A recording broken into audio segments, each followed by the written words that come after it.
Cuando estaba en la universidad, en ocasiones pues me mandaban a predicar a diferentes iglesias, y esta Sherry Wallace era quien me daba la información de a dónde ir y con quién comunicarme pues de esa iglesia a la que me estaba mandando, ¿no?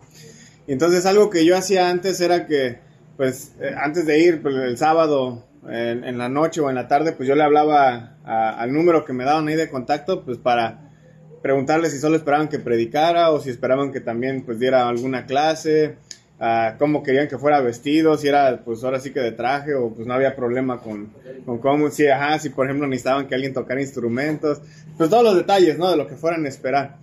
Y entonces en una ocasión pues estaba hablando con uno de los ancianos de esta iglesia chiquita donde me habían mandado. Hice mis preguntas y todo, fácil nos aventamos como una media hora ahí hablando. Y al otro día, el domingo, pues llegué a la iglesia y ahí estaba el anciano recibiendo a la gente. Lo reconocí por la voz, ¿no? Y dije, pues llegué al lugar correcto y a tiempo, porque no siempre pasaba eso, ¿no? A veces los lugares estaban tan escondidos que pues sí, a veces costaba trabajo llegar ahí al lugar, ¿no? Siempre llegaba a tiempo, pero pues me iba a veces hasta con una hora de anticipación por si me perdía, porque sí había lugares bien recónditos. Entonces, pues ya me acerqué yo con la Biblia bajo el brazo, lo saludé y en ese momento pues me vio con sorpresa, como en shock. Entonces, haber sido por lo guapo, creo. Como que se sacó de onda. Y ahí me vio y me preguntó, ¿tú eres Alan? Y ya le dije, sí. Y ya me dice, es que no esperaba que fueras moreno. Y se quedó así el suspenso, ¿no? Y yo así de, ¿mexicano? ¿Moreno o qué? ¿No? Y ya dice, no, pues tú lo dijiste. Y yo dije, es que no, me dijo, es que no te oyes como mexicano, no eres lo que esperaba, ¿no? Después de eso, pues, bueno, tuvimos un buen día, prediqué, no hubo problema ni nada. Pero obviamente yo no es lo que estaba, pues, lo que estaban esperando ellos.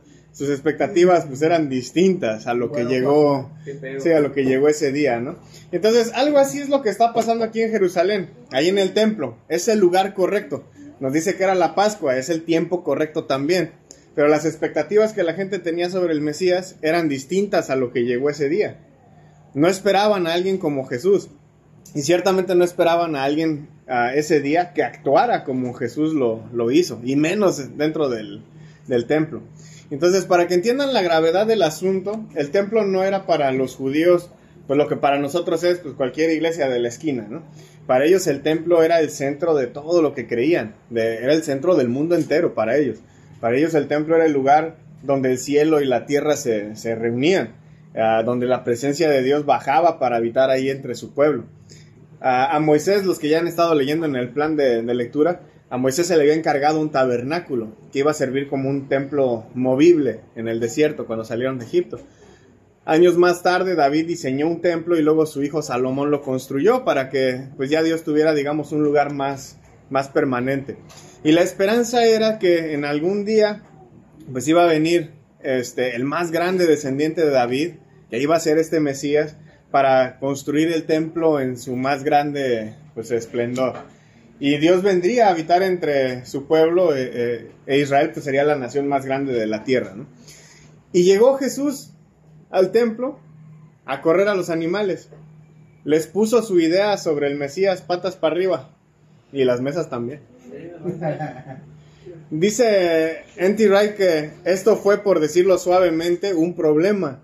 Al fin y al cabo el templo era el lugar de los sacrificios. Y la mayoría de la gente que venía de lejos para ofrecer sacrificios tenía que comprar los animales adecuados ahí mismo. Para eso necesitaban también la moneda adecuada, entonces para eso estaban ahí los cambistas. Y llega Jesús a expulsarlos a todos, por un momento, ¿no? Pero un momento muy profundo, muy poderoso. Lo que Jesús está haciendo es negarle al templo su función normal. Interrumpió la función del templo. El flujo constante de sacrificios se detuvo de trancazo con lo que Jesús hizo ahí. La última vez que eso había sucedido fue cuando los odiados sirios habían invadido el lugar 200 años antes y habían convertido el santuario del templo en un santuario pagano, ¿no? Ahora, aquí viene alguien que dice hablar en nombre de Dios, que viene hablando en nombre de su reino, y lo que hace es impedir que el templo funcione. Entonces, ¿qué sentido podría tener eso? pues para ellos no mucho, algo raro está pasando. Y por eso es que se sacan de onda y nada más le dicen, bueno, ¿y qué señal traes? O sea, no es como que se ven molestos, no es como que se levantan los soldados para ver pues qué está pasando, o sea, causa un shock. Y esta es una de las formas que Juan nos enseña que Jesús vino a reemplazar las instituciones religiosas. Pero esto obviamente provoca preguntas. ¿Qué estaba mal con el templo? ¿Por qué hizo Jesús esto? ¿Qué significa la respuesta que da cuando le piden una señal? Las primeras dos preguntas están conectadas, porque lo que hizo Jesús tiene pues, que ver precisamente con lo que estaba mal en el templo. Por ejemplo, el complejo del templo consistía en algo pues, más que pues, el propio templo. Lo más cercano, digamos, al templo era el patio interior, en el que solamente podían acceder los hombres judíos. Después de ese patio seguía otro patio que era el patio de las mujeres, que solamente podían acceder las mujeres israelitas. Ellas no podían acceder al patio de los hombres. Después de ese patio seguía el patio de los gentiles, el patio exterior, el último. Y ellos no podían, pues obviamente, acceder a ninguno de los otros dos patios. De hecho, en 1870 se encontró una antigua inscripción que básicamente decía que si como gentil cruzabas de un patio al otro, pues cuello.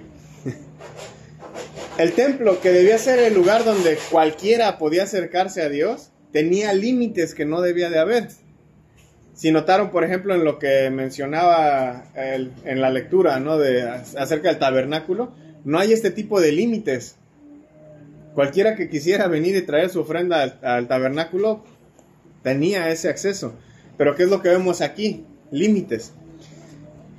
Ahora, ¿en qué patio creen que se encontraban los mercaderes estorbando con su tianguis? En el de los gentiles. ¿Quién puede adorar a Dios cuando está en medio de un tianguis? Entonces esta es una de las tantas cosas que estaban mal con el templo, y a Jesús pues les desagrada este comercio porque es un obstáculo para que los gentiles adoren. Y eso de que las mujeres igual tenían prohibido cierto acceso al templo, pues ya mejor ni hablamos, ya vemos otro problema grande ahí. Con todo esto creo que pues hay algo que podemos aprender de Jesús. No sé si se dan cuenta al leer los evangelios, pero usualmente a Jesús se le acusa de ir en contra de Dios y de sus leyes. Es que no respeta el sábado, es que no respetas no sé qué, es que no respetas no sé cuál otra cosa. Pero esta acción del templo demuestra de hecho todo lo opuesto. Quienes realmente están en contra de Dios son los líderes religiosos, que están poniendo ciertas reglas en el templo que no debería de haber. Han hecho una segregación en el templo y han hecho un tianguis del templo. Y al final de cuentas lo que creo que más sorprende es que la gente, como digo, no parece molestarles tanto en sí el regaño. No les importa. Lo que ellos quieren ver es señales o milagros para tener una razón para obedecer. ¿No estamos así nosotros a veces? Dios, si me das un hijo o una hija, te obedezco. Dios, si me das el carro que tanto quiero y necesito, te obedezco. Dios, si curas a X persona en mi familia o me das salud a mí, te obedezco. Dios, si haces X milagro, te obedezco. Empezamos a condicionar a Dios, regateamos el discipulado con Dios. Y tristemente, aunque muchas veces Dios sí nos llega a conceder lo que necesitamos, como decía hace rato Lupe, aún así no lo obedecemos. Se nos olvida la promesa que hicimos. Y Jesús les da la señal que piden, pero no la que esperaban. Jesús les dice, destruyan este templo y en 3 días yo lo levanto. Y Juan nos dice que con esto pues Jesús estaba refiriendo a su cuerpo. Ellos quieren una señal y Jesús se las da. La señal es ¿qué? La resurrección. No hay mayor señal que esa. Y nos deja pensando, ¿creerán? Cuando sepan que resucitó, cuando lo vean por ahí caminando después de haber sido crucificado, cuando lo vean comer con sus discípulos una vez más, ¿creerán? ¿Creeremos? Estamos de este lado de la resurrección y aún así hay mucha gente que duda. Y no hablo de ateos, hablo de cristianos que viven cómodos en su pecado como si lo que Jesús dijo, vivió y enseñó no importara. Como si el rescate que vino a dar no valiera la pena. Y vivimos como si no valiera la pena porque pues Jesús muchas veces tampoco es lo que esperamos. Así como los judíos de su tiempo. Muchas veces lo que queremos no es alguien que nos rescate de nuestros malos hábitos, sino que nos deje vivir dentro de ellos sin sufrir las consecuencias de esas malas decisiones. Queremos a alguien que nos deje desvivirnos trabajando por dinero que se evapora en cuestión de horas y que le dejemos las obras de nuestro tiempo al inicio de la siguiente semana. Y eso solamente 1 o 2 horas que dura el culto. Bueno, más si Lupe le toca dar el devocional. Pero incluso en eso lo vemos, a veces es una queja. Ay, tenemos que escuchar más. Ay, aumentó 15 minutos la estación. ¿Dónde está nuestro corazón en eso, no? Uno de los grandes problemas que había en el templo en aquel entonces era que ya se había hecho del templo un negocio. Mateo 6:24 nos dice que nadie puede servir a 2 señores, porque o va a aborrecer a uno y amar al otro, o va a apreciar a uno y despreciar al otro. Ustedes no pueden servir a Dios y a las riquezas. ¿A quién estaban sirviendo en el templo? ¿A Dios o a las riquezas? A las riquezas. ¿Qué tal las iglesias actualmente? Igual, todas, menos nosotros. Y a veces nos sorprende, ¿no? Ver que mucha gente va a esas iglesias donde solamente le sacan dinero. Pero ¿saben por qué va tanta gente ahí? Porque es más fácil dar dinero, aunque tenga poco, que dar el corazón, que dar la vida y el tiempo a Dios. Es más fácil, pues con 10 pesos que le dé y ya no tengo que hacer más. Uno de los grandes peligros de la iglesia actual, así como los líderes religiosos del tiempo de Juan, es caer en la trampa de igualar la autoridad de sus propias instituciones con la presencia de Dios. Los judíos, como decía, tenían la convicción de que en el templo habitaba la presencia de Dios, pero cuando la presencia de Dios literalmente está entre ellos, Jesús, lo cuestionan y le piden señales para creer en Él. Tienen a Dios frente a ellos, pero no lo siguen, lo cuestionan. ¿A qué Dios estaban prefiriendo? Al dinero. Y nuevamente pregunto, ¿no nos parecemos muchas veces a ellos? Es que si voy a la iglesia en lugar de ir a la chamba, que me pide que vaya todos los domingos, pues no es como que Dios me va a dar de comer, ¿o sí? Y a veces así lo razonamos. Ahí está, ¿no? Lo cuestionamos. En lugar de seguirlo y confiar en Él, empezamos a cuestionar las cosas. Hace rato Che leyó Mateo 6 del 25 en adelante, lo voy a volver a leer porque de hecho aquí venía también en mis notas. Y dice, por eso les digo, no se preocupen por su vida, qué comerán o qué beberán, ni por su cuerpo qué vestirán. ¿No es la vida más que el alimento y el cuerpo más que la ropa? Miren las aves del cielo que no siembran, ni ciegan, ni recogen en graneros, y sin embargo el Padre Celestial las alimenta. ¿No son ustedes de mucho más valor que ellas? ¿Quién de ustedes, por ansioso que esté, puede añadir 1 hora al curso de su vida? Y por la ropa, ¿por qué se preocupan? Observen cómo crecen los lirios del campo, no trabajan ni hilan. Pero les digo que ni Salomón en toda su gloria se vistió como uno de ellos. Y si a Dios así viste la hierba del campo, que hoy es y mañana es echada al horno, ¿no hará Él mucho más por ustedes, hombres de poca fe? Por tanto, no se preocupen diciendo qué comeremos o qué beberemos o con qué nos vestiremos, porque los gentiles buscan ansiosamente todas estas cosas que el Padre Celestial sabe que ustedes necesitan. Pero el problema es que muchas iglesias desde el liderazgo ya nos entrenan a seguir a las riquezas en lugar de a Dios. Y en lugar de cuestionar a líderes como esos, nos gusta porque solo tengo que dar dinero, no la vida. Es más fácil. Ahora digo esto sabiendo que aquí no tenemos, por lo menos en los líderes, alguien que nos anime a eso. Pero lo que quiero que vean y analicen es que no necesariamente se necesita un maestro falso que enseñe estas cosas para ser un discípulo falso que siga tales cosas. El dinero es algo que nos puede mucho. Por eso nos cuesta trabajo ofrendar. Nos cuesta trabajo desprendernos de eso, porque depositamos nuestra confianza en que necesitamos ese dinero. ¿Y dónde queda nuestra confianza en Dios? Lo más valioso que hay es la vida. Sin embargo, la desperdiciamos dándole todo nuestro tiempo a todo, menos a Dios, que es el dador de vida, que es la fuente de vida. Juan nos dice aquí que el templo era el cuerpo de Jesús, no el edificio.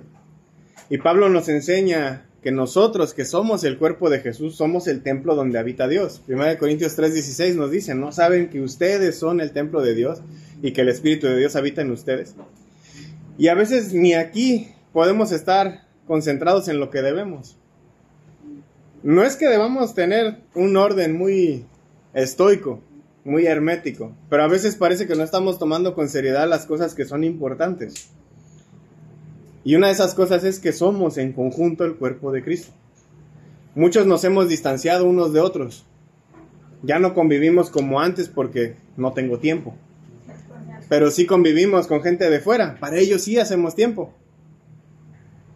Hay de pronto enemistades entre algunos de nosotros también. Algunos tal vez que hacen burla a otros por estudiar la Biblia. Un cristiano que se burla de otro por querer saber más de Dios, como que algo no cuadra.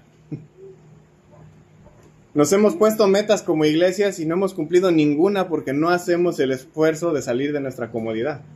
Lupe mencionó, y ha mencionado ya varias veces, que deberíamos usar nuestros dones para ayudar a gente de fuera. ¿Cómo vamos con eso? Ni siquiera hemos empezado.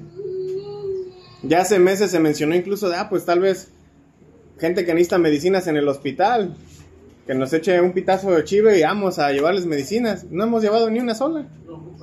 No ocupan nadie, todos están bien. No hay chamba, chivo está pidiendo por chamba. Estamos más enfermos. Mateo 25, 34 al 40 dice: entonces el rey dirá a los de su derecha: vengan benditos de mi Padre, hereden el reino preparado para ustedes desde la fundación del mundo.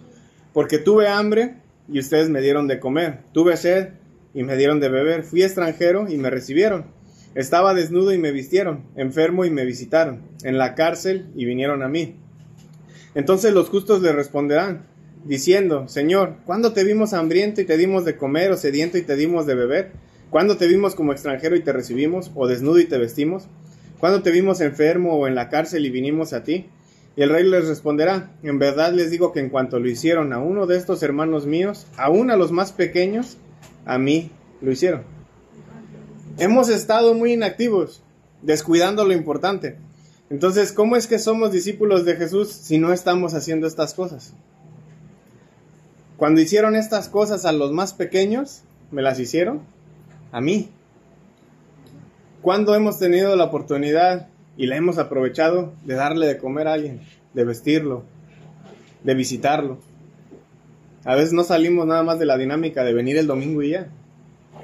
Así como los judíos del templo, tal vez estamos entre la presencia de Dios, pero nos la estamos perdiendo cuando descuidamos nuestro amor a Dios, que se ve expresado a través del amor hacia el prójimo. Porque si entre nosotros descuidamos el compañerismo, nos preocupamos más por trabajar que por hacer dinero y que por el prójimo, nos burlamos del cristiano que quiere aprender más de Dios, menos vamos a estar enfocados en ayudar a los de fuera de aquí, en el que está hambriento, en el que está sediento, en el extranjero, al desnudo, al enfermo. A veces cuando vemos a alguien en estas características, ¿qué hacemos en la calle? Nos cruzamos hacia el otro lado de la banqueta. Entonces, lo que decía Lupe, lo que decía Che hace rato, lo que estoy diciendo ahorita, pues es, hay que reflexionar. ¿Realmente estamos siendo discípulos de Jesús o no hemos aprendido que nosotros somos el templo de Dios? La presencia de Dios está entre nosotros y entonces esa presencia tiene que salir hacia el mundo. Tal vez como el templo judío ya corrompimos el templo que somos. Así que no nos sorprendamos cuando venga Jesús y nos lo perdamos, porque hemos echado del templo su presencia, porque hemos hecho a veces del templo un cero a la izquierda en nuestras vidas para preocuparnos por todo, menos por Jesús, menos por el prójimo. Entonces, como decía, no creo que sea coincidencia esto, que los tres nos haya tocado hablar de la misma cosa. Básicamente creo que aquí hay algo que tenemos que escuchar, porque muchas veces hemos dado muchas ideas de es que hay que hacer esto, hay que hacer aquello, pero se ha quedado en ideas, no hemos concretado nada. Tal vez es momento, ¿no?, que empecemos a activarnos ya.